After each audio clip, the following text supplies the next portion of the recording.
nom du Père, du Fils et du Saint-Esprit. Amen. Esprit Saint, éclaire-nous, donne-nous ta lumière pour que nous puissions accueillir la parole de Dieu. Évangile de Jésus-Christ selon saint Marc. En ce temps-là, Jean, l'un des 12, disait à Jésus, « Maître, nous avons vu quelqu'un expulser les démons en ton nom.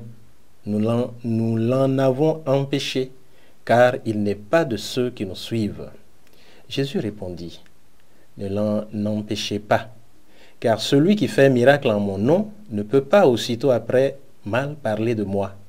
Celui qui n'est pas contre nous est pour nous.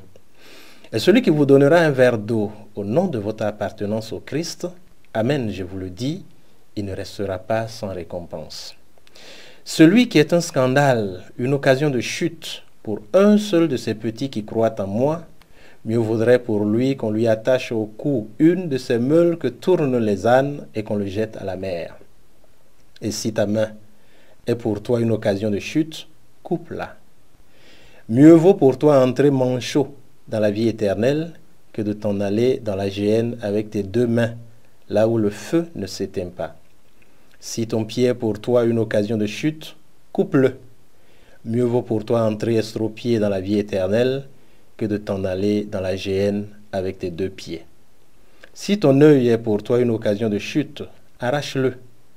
Mieux vaut pour toi entrer borgne dans le royaume de Dieu que de t'en aller dans la géhenne avec tes deux yeux, là où le ver ne meurt pas et où le feu ne s'éteint pas.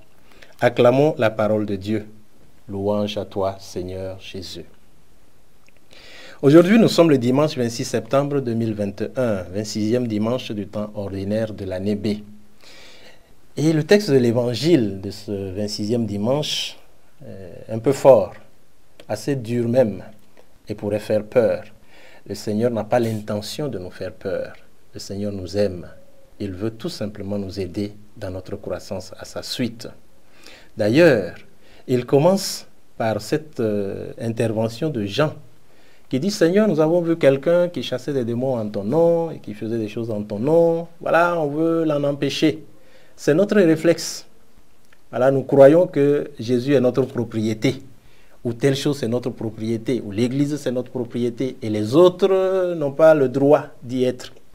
Eh bien, Jésus est en train de nous apprendre la tolérance et l'accueil de l'autre. Et beaucoup de fois, nous pouvons voir cela. Nous sommes dans une association, nous sommes dans un groupe, et nous nous enfermons. Plus personne n'a le droit d'y entrer. Ou bien nous formons un club d'amis. L'Église n'est pas un club fermé dans lequel personne ne peut entrer. Du moment où notre groupe, notre association, ou je ne sais encore quel rassemblement dans l'Église devient fermé et rend impossible l'adhésion d'autres personnes, alors il y a un sérieux problème. Ce n'est plus évangélique. Il ne s'agit plus de l'Église de Jésus-Christ. Et il ne devrait pas avoir de différence. On est de telle ethnie, on est de telle provenance, on est de tel bord politique. Rien de tout cela ne doit être pris en compte. Le plus important, quand nous nous rassemblons, c'est que nous nous rassemblons au nom du Christ. Celui qui est avec le Christ, il est avec nous. Et le Christ nous le rappelle encore aujourd'hui. Et d'ailleurs, la suite du texte nous fait comprendre cela. Et nous fait comprendre que, justement, quand nous sommes capables de faire du bien au nom de Jésus, cela suffit. Et nous serons récompensés pour cela. Alors, les moindres petits gestes que nous pouvons réaliser au nom de notre adhésion à Jésus, ou que nous pouvons faire à d'autres parce qu'ils sont disciples de Jésus, eh bien, ces gestes-là ne seront pas laissés comme ça. Le Seigneur s'en souviendra toujours. Mes frères, mes sœurs, cherchons toujours de faire de petits gestes. On n'a pas besoin de grandes choses.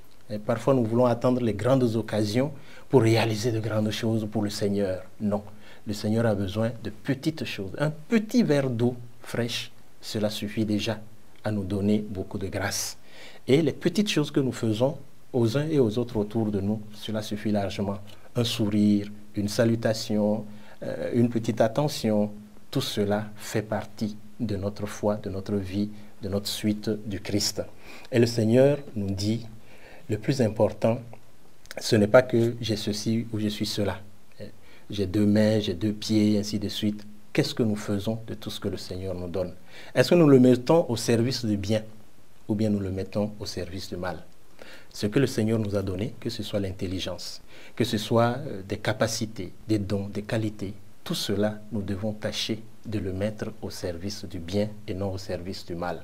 Alors faisons attention, scrutons-nous, interrogeons-nous. Que faisons-nous de tout ce que nous sommes et de tout ce que nous avons reçu? Que le Seigneur nous donne la grâce de nous mettre véritablement au service du bien, au service du Christ. Au nom du Père, du Fils et du Saint-Esprit. Amen.